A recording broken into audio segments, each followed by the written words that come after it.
Welcome to 24/7 news TV. నేను మీ శాన్వి. ఈరోజు మనతో పాటు ఒక స్పెషల్ పర్సన్ ఉన్నారు. మరి ఆయన ఎవరు అని అంటే మన హిందూ ధర్మాన్ని, సాంప్రదాయాన్ని, సంస్కృతిని, మెయిన్గా మన హిందూయిజాన్ని కాపాడడానికి తన సాయశక్తులా ప్రయత్నిస్తూ ఇప్పటి జనరేషన్కే కాదు వస్తున్న జనరేషన్కి కూడా మన హిందూయిజం తెలియాలి, పద్ధతులు తెలియాలని ఎంతో తప్పిస్తున్న మన గురుగారు రాధా మనోహర్ దాస్ గారు ఉన్నారు. మరి ఆయనతో మాట్లాడదాం. క్రిస్టియన్స్కి యాంటీగా మాట్లాడుతూ ఉన్నారు కదా, నాకు ఒక డౌట్. మీకు క్రిస్టియన్స్ అంటే నచ్చదా, లేదు అంటే జీసస్ అంటే నచ్చదా? చిచ్చి అసలు రెండు కదా.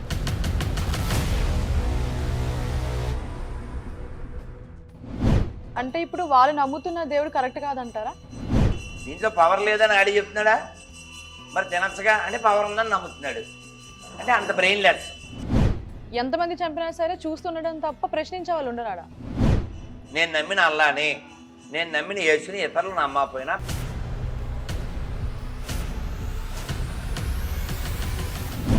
మన హిందూ సాంప్రదాయాన్ని కాపాడడానికి మీరు ఎంతో ప్రయత్నిస్తున్నారు. కానీ మరో పక్క బంగ్లాదేశ్లో హిందువుల్ని అతి క్రూరంగా చంపుతున్నారు. దీనికోసం ఏం చెప్తారు? చెప్పేదే ఉందమ్మా. 1000 ఏళ్ళు 1000 ఏళ్ళ నుంచి వాళ్ళు దాడులు చేస్తున్నారు. దేశాలని, దేహాలని, దేవాలయాల్ని ముక్కలు చేస్తున్నారు. వేల మంది, లక్షల మంది, కోట్ల మంది హిందువుల్ని చంపారు. అయినా కూడా పోరాటం మానేశారు. ఇప్పుడు మనం చూస్తున్నాం, కొన్ని వీడియోలు పెట్టారు. అవును. ఆ వీడియోల్లో వాళ్ళు వీడియో తీయకుండా ఎంతమందిని చంపారో మనకు తెలీదు. ఆ వీడియోల్లో వాళ్ళు క్రూరంగా చంపుతుంటే చచ్చిపోతున్నారు తప్ప ఎదురు తిరగట్లేదు. ఎటు చచ్చిపోతారు కదా. అవును. కనీసం ఫైట్ చేసి చచ్చిపోవచ్చు కదా. ఆ ఫైటింగ్ స్పిరిట్ లేదు. నన్ను అడిగారు పొద్దున్నేమో ఎందుకు అలాగా అంటే, ఒక చిన్న పిట్ట పురుగు వెళ్తుంటే ఆ నోరు తెరిచి దాని వెనకాల వెళ్తుంది. అది ఎందుకు? ఆ పురుగు వచ్చి దాని నోట్లో పడాలని దాని కోరిక. ఓకే. పురుగు ఎలా పడుతుంది నోట్లోకి వచ్చి? పడదు. ఎందుకు అలా అంటే దానికి ప్రాక్టీస్ లేదు. రెడీ ఇక్కడ కూర్చోవాలి. దానికి ప్రాక్టీస్ లేదు. ఎందుకు ప్రాక్టీస్ లేదంటే వాళ్ళ అమ్మ తెచ్చి తినిపించింది. దానికి అలా నోట్లో పడ్డం మాత్రం అలవాటైంది. వేటాడి సంపాదించడం అలవాటు అవ్వలేదు. అలా ప్రాణం మీదకి వస్తే ప్రాణం వదిలేయడమే అలవాటు చేసుకున్నారు తప్ప అవసరమైనప్పుడు ఎదురు తిరగడం అనేది అలవాటు చేసుకోలేదు. ఎవరు చంపుతున్నారు? పిశాచ మతానికి సంబంధించిన వాళ్ళు చంపుతున్నారు. ఒక ఆడపిల్లని ఇంకో పిశాచ మతానికి చెందిన ఆడపిల్ల బట్టలు తీసేస్తే మిగిలిన మగ పిశాచాలు అత్యాచారం చేసి యాసిడ్ పోసి దాని వీడియో తీసి మనం చూడలేం, చెప్పలేం. అసలు మనం ఏదో ప్రపంచం ముందుకెళ్తుంది అనుకుంటున్నాం. ఎక్కడికి వెళ్తుంది? ఇంత దిగజారిపోతూ ఉంది. చంపేసిన తర్వాత హిందువుల శవాలను వేలాడదీస్తున్నారు. అవును. అలాగే దాన్ని తాడు కట్టి లాక్కెళ్ళిపోతున్నారు. ఇంత జరగడం ఒక దౌర్భాగ్యం అయితే, ఇంత జరుగుతున్నా ఇక్కడ అది మనం రైలు పట్టాల మీద కూడా అలాగే ఉంటాం. బంగ్లాదేశ్ మనం మారుస్తుందా? రేపొద్దున వాళ్ళు వచ్చి ఇక్కడ కోస్తే కోయించుకుంటాం. అదేదైనా అంతే, మారం మనం. మనకు అది భయం లేదు, బెంగ లేదు. రేపొద్దున అలా అవుతుందేమో, మన జాగ్రత్తగా ఉందామేమో, ఉమ్మేసింది, వచ్చేసింది, కొనకూడదు, తినకూడదు, ఏం లేదు. భయ్యా కిత్నాకో దేతా హై అని తినేస్తాం. ఎవడు మారుస్తారమ్మా? గురువు ఇప్పుడు చూసుకుంటే ఎంతవరకు మనం గొంతు చించుకుంటాం? బంగ్లాదేశ్లో ఒకప్పుడు హిందూయిజం ఎక్కువ పర్సంటేజ్ ఉండేవాళ్ళు పాపులేషన్. అట్లాంటిది ఇప్పుడు చాలా సింగిల్ డిజిట్కి వచ్చింది. మరి ఇప్పుడు మన ఇండియా పరిస్థితి కూడా అంతే అంటారా? అమ్మ, ఏదైనా మన యొక్క ఇంగితాన్ని బట్టి ఉంటుందిరా. ఇంగిత జ్ఞానం. ఇప్పుడు మీరు కావాలంటే నెట్లో కొట్టండి. 1947లో అంటే స్వతంత్రం వచ్చిన కొత్తలో, ఈ దేశం 2 ముక్కలైన కొత్తలో, what is the Hindus population in Pakistan in 1947? ఇక్కడ మీరు చదవచ్చు. పైకి చదువమ్మా ఈ చిన్న మొక్క. 20.5%. మొత్తం చదువు ఆ ముక్క. At independence in 1947, Hindus composed 20.5% of the population of the areas that now from Pakistan. ఇప్పుడు ఎంత? తగ్గిపోయింది. అది ఇచ్చాడు నిన్న చదివాను. Hmm. 20.5% నుంచి ఇప్పుడు 1.6. Hindus were just 1.6% of Pakistan population now. ఎక్కడికి వెళ్ళారు వీళ్ళంతా? చంపబడ్డారు, Hmm. మార్చబడ్డారు, హతమార్చబడ్డారు. Hmm. ఎందువలన? ఆ మత గ్రంథం ప్రకారంగా వాళ్ళకి అదే నిర్దేశించబడింది, వాళ్ళు చేస్తున్నారు. అంటే ఏమని ఉంది వాళ్ళ మతంలో? అందరూ వాళ్ళ మతం వాళ్ళే ఉండాలి భూమి మీద. ఆహా, లేకపోతే చేసేయి. ఇప్పుడు నీకు అర్థమయ్యేలా చెప్తా. రాక్షసులు ఎలా ఉంటారు అంటే, వాతాపి అని ఒకడు ఉండేవాడు, Hmm. వాడికో బ్రదరు. వీళ్ళిద్దరూ అడవిలో ఎవరైనా వెళ్తుంటే, సార్ భోజనానికి రండి సార్ అని పిలిచేవారు. వాళ్ళు భోజనం చేసి పడుకోండి సార్ అని ఒక చిన్న మంచం మీద పడుకోబెట్టేవారు. 4 అడుగులు మంచం మీద పడుకుంటే ఎవరైనా సరిపోదుగా. 4 అడుగులు మంచం మీద పడుకుంటే, అరే మంచం కంటే పొడుగ్గా ఉన్నాడు రా అని కాళ్ళు నరికేసేవారు. ఆహా, కాళ్ళు నరికితే ఏమవుద్దండి? బ్లడ్ పోద్ది, తినేసేవారు. పెద్ద మంచం వేసేవారు, ఒరే మంచం కంటే పొట్టుకున్నాడు రా నువ్వు అట్టెళ్ళు అని మంచానికి సమానంగా లాగేసేవారు అటు ఇటు. ఆహా. అటు చేతులు ఇటు కాళ్ళు ఇరిగిపోయాయి. సేమ్ అలాంటి జాతి ఇది, మ్మ్. రాక్షస జాతి. కాబట్టి ఆ విధంగా ఈ పాపులేషన్ని మతమార్చడం హతమార్చడం చేశారు. అలా తగ్గిపోయింది. సేమ్ 1901 బంగ్లాదేశ్లో 70% ఉండేవారు హిందువులు. అవును. ఇప్పుడు 1%కి ఏమో వచ్చేసారు. ఎందుకలా అంటే, మన దేశంలో ఇప్పుడు మిగిలిన హిందూ దేశంలో కూడా ఆ పరిస్థితి తీసుకురావడానికి నిరంతరం పనిచేస్తున్నారు. ముస్లింలు, క్రైస్తవులు, సెక్యులర్ కుక్కలు, కాంగ్రెసు, కమ్యూనిస్టులు, లెఫ్టిస్టులు వీళ్ళందరూ పనిచేస్తున్నారు. హిందువుల్ని ఎలా? అంటే దీనివల్ల ఏమొస్తుంది వాళ్ళకి ఇట్లా చేస్తే? ఇదేమిటమ్మా బలిదానివిరా? నన్ను ఇప్పుడు అబ్బాయి నీకు ఏం బండి ఉంది? యాక్టివ్ బండి, 1,00,000 రూపాయలు ఉంటుంది కదా. ఇప్పుడు 4 వెళ్ళి అబ్బాయిని కొట్టేసి మ్మ్. ఆ బండి తోపేశారు అనుకో, ఏమవుతుంది? ఆ బండి వస్తుందిగా.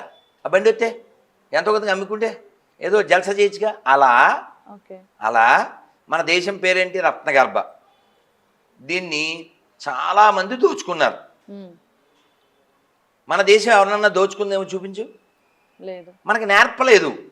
అవి ఆటవిక జాతులు, పిశాచ జాతులు కాబట్టి ఇతరులను దోచుకోవడం ఒకటే వాళ్ళు.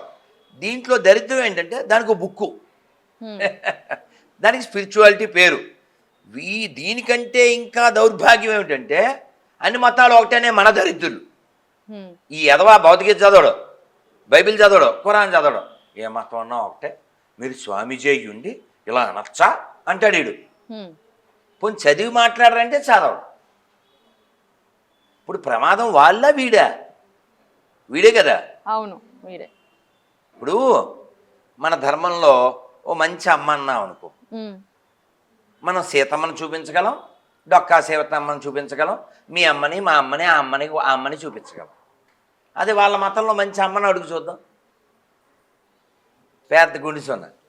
మనకేం చెప్పారు? ఫస్ట్ మాతృ దేవోభవ. ఫస్ట్ ఎవరు? తల్లి. పొద్దున్న లేవగానే ఎవరికి దండం పెట్టాలి? తల్లికి, నేల తల్లి. తెలుసా నీకు? భూమి మీద కాలు పెట్టేటప్పుడు సముద్రవసనే దేవి పర్వతస్థన మండలే విష్ణుపత్ని నమస్తుభ్యం పాదస్పర్శం క్షమస్వమే. అమ్మ నీ మీద కాలు పెడుతున్నాను, క్షమించు తల్లి. ఏంటి? ఫస్ట్ భూమాత. చేతులు చూస్తే కరాగ్రే వసతే లక్ష్మి. ఇక్కడ అమ్మ, మాతృదేవోభవ అమ్మ, పుస్తకం అమ్మ, డబ్బులు అమ్మ, అన్నం అమ్మ, నీళ్లు అమ్మ. అక్కడ అసలు డొమ్మ, నో అమ్మ. నేను బాధపడేది వాళ్ళు అలా ఉన్నందుకు కాదు. మ్మ్. నువ్వు దరిద్రుడివి, నువ్వు అన్నీ ఒకటంటావు. ఓకే. నువ్వు సాటి హిందువు, వేరే క్యాస్ట్ వాడని చెప్పి వాడి ఇంట్లో తినవు, కానీ వాడు ఇది వేస్తే తింటున్నావు నువ్వు. అది ఇప్పుడు చెప్పు నువ్వు మారాల్సింది హిందువులా ఇతర మతస్థులా హిందువులు కదా? కానీ అందరి దేవుళ్ళు ఒక్కటే అని అంటుంటారు కదా. వాళ్ళు చవటలు అంటున్నా, ఏమన్నాను? చవటలు. ఇంకా అంటే హార్ష్గా చెప్పాలంటే 10 మందికి పుట్టినోడు మాత్రమే అలాగ అబద్ధం ఆడతాడు. ఎంత పెద్ద మాట అన్నాను. మళ్ళీ వెనక్కి తీసుకోను, రికార్డెడ్. 10 లక్షలు ఎత్తా నిరూపిస్తే, అది కూడా ఎందుకని? అబద్ధం కాబట్టి. నీ అయితే ఎంతమ్మా? ప్రభాస్ కంటే పొడిగే కదా అతను. చూసావు, నవ్వేవు, ఎటకారం, అబద్ధం. అవునా? అబద్ధం ఆడితే మరి నువ్వు నవ్వేవుగా. సేమ్ ఇది కూడా నేను అంతే. అబద్ధం ఆడద్దు. పోన్లే, నీకు చిన్నదానివి, నీకు అర్థమయ్యేలా చెప్తాను. 5,000 సమానమా? కాదు. అక్కడ శివుడు ఎదురుగా ఎవరున్నారు? నంది. ఆ నంది, రోడ్డు మీద తిరిగే పంది సమానమా? కాదు. మీ అమ్మ షోరూంలో బొమ్మ సమానమా? కాదు. ఆవును మేపేవాడు, ఆవును మేసేవాడు సమానమా? కాదు. అన్ని మతాలు సమానమా? కాదు. అయిపోయి మనం ఆవునేమంటాం? గోమాత అంటాం. వాడేమంటాడు? మా గాయకో కాత అంటాడు. గోవుని మనం మమ్మీ అంటాం, వాడు కోసి దాన్ని ఎమ్మి అంటాడు. నీకు ఎలా సమానమైంది? మనం ఇక్కడ గుళ్ళో నా హనుమంతుడిది నువ్వు కూడా చెప్పచ్చు, కేమ నీ ఎదురుగా ఉంది కావాలితే. హనుమంతుడికి మనం ఇప్పుడు నేను వచ్చి ప్రణామం చేశానా? రాములు గారు ప్రణామం చేశానా? శివుడికి అమ్మవారి దండం పెట్టానా? వాడి దృష్టిలో ఇదంతా ఏంటి? విగ్రహం. ఈ విగ్రహాన్ని పూజ చేసే వాళ్ళంతా నరకానికి వెళ్ళిపోతారు. ఆడో పనికివాళ్ళ పుస్తకం రాసేసి మనం అంతా నరకానికి వెళ్ళిపోతాం కాబట్టి ఈ విగ్రహాలన్నీ ధ్వంసం చేసేయాలి. వీళ్ళ కాశీ మీద దాడి చేసిన దరిద్రులు ఎవరు? అయోధ్యను కూల్చిన దరిద్రులు ఎవరు? పాకిస్తాన్లో శివాలయాలని కూల్చిన దరిద్రులు ఎవరు? అక్కడ ఇప్పుడు వెళ్ళు పాకిస్తాన్లో రాముల వారి గుడి చికెన్ సెంటర్, అమ్మవారి గుడి టాయిలెట్ ఎవరు చేశారు? పందులు. రేపొద్దున ఈ దేవాలయాలకి ఆ పరిస్థితి వస్తుంది. ఎందుకని? ఈ మనుషులు ఉండరు కాబట్టి. అర్థమైందా? భూమి మీద భూమికి పనికొచ్చే జాతి ఏదన్నా ఉందంటే హిందువులు మాత్రమే. ఎందుకని? ప్రకృతిని మనం గౌరవిస్తాం కాబట్టి. అవును. వాళ్ళకి ప్రకృతికి వాళ్ళకి సంబంధం లేదు. ఎందుకని? ఎడారిలో పుట్టారు కాబట్టి. ఎడారిలో ఏముంటుంది? No water. వాళ్ళ బుక్కుల్లో నో మ్యాటర్. ఓకే. ఇప్పుడు మదరే లేని వాళ్ళకి వెదర్ ఎక్కడి నుంచి వద్ద చెప్పమ్మా? ఓన్లీ లెదర్ తప్ప. అంటే ఇప్పుడు మరి దీనికి సొల్యూషన్ ఏమన్నా ఉందా? నువ్వే సొల్యూషన్. నువ్వు, వాడు, వీడు, నేను, మనం హిందువులం. మనం మారడం, మనం మాట్లాడడం, మనం ప్రశ్నించడం, మనం పరిశీలించడం, మనం ఆలోచించడం, అంతే. అంటే ఇప్పటికి అబద్ధం ఆడకుండా ఉంటే పెద్ద మార్పు వద్దు. చాలా వేలల్లో హిందువులు అక్కడ చనిపోయారు కదా, మరి ఇక్కడ నుంచి ఒక్కరు కూడా స్పందించట్లేదు, ఎందుకంటారు? వీళ్ళు హిందువులు కాదు కాబట్టి, వీళ్ళు గాండుగాళ్ళు కాబట్టి, వీళ్ళు బొందుగాళ్ళు కాబట్టి, వీళ్ళకి చీము నెత్తురు లేదు కాబట్టి. చెప్పాను కదా స్టార్టింగ్లో, రేపొద్దున అలాగే ఇక్కడికి వచ్చి కోసేయండి సరే అంతే, రెడీ. వీళ్ళు ఏదోలా బతికేయడానికి సిద్ధపడిపోయారు, పౌరుషం లేదు. ఇప్పుడు పాలస్తీనాకి ఇండియాకి ఎంత దూరం అమ్మా? ఎంత దూరం? చాలా దూరం కదా. దాని మీద ఇక్కడ రైలు చేస్తారు. ఆల్ ఐస్ ఆన్ రఫా పోస్టులు. మహేష్ బాబు కూతురు కూడా తర్వాత ఆలి ఇల్లు గడ్డి పెడితే తీయడం జరిగింది, వేరే కథ. రఫా గురించి మనకి ఏమని తెలుసా? రఫ్గా కూడా వెళ్దాం. మరి all eyes on Bangladesh Hindus, దాని మీద ఎందుకు మాట్లాడను? అదే ఎందుకు? Hindus lives are matter, for them no matter. ఇప్పుడు సినిమా హీరోలు అనబడే వాళ్ళు మ్యాక్సిమం బతికేది ఎవరి మీద? హిందువుల మీదే కదా. వాళ్ళ సినిమాలు చూసి 100 కోట్లు ఇచ్చేది. వాళ్ళ టాపిక్లు కూడా హిందూ టాపిక్సే కదా. అవును. మరి ఎవడో మాట్లాడండి? ఒక్క పవన్ కళ్యాణ్ హీరో కాబట్టి, రియల్ హీరో కాబట్టి మాట్లాడాడు. మిగిలిన వాళ్ళంతా జీరోలని అర్థం, వీళ్ళు హిందువులు కాదని అర్థం. అది మరి మనం వీళ్ళ దృష్టిలో వాడుకుని వదిలేయడానికి సరిపోతాం కాబట్టి అలా వాళ్ళు అలా ఉన్నారు. మిగిలిన వాళ్ళ విషయాల్లో వీళ్ళ స్పందన అత్యుత్సాహంతో ఉంటుంది. అందుకని రియాక్ట్ అవ్వాల్సిన వాళ్ళు అవ్వాలి. వాళ్ళు అవ్వకపోయినా నువ్వు అవ్వచ్చు. యాజ్ ఎ కామన్ పర్సన్, నేను, వాడు, వీడు అందరూ అంతే.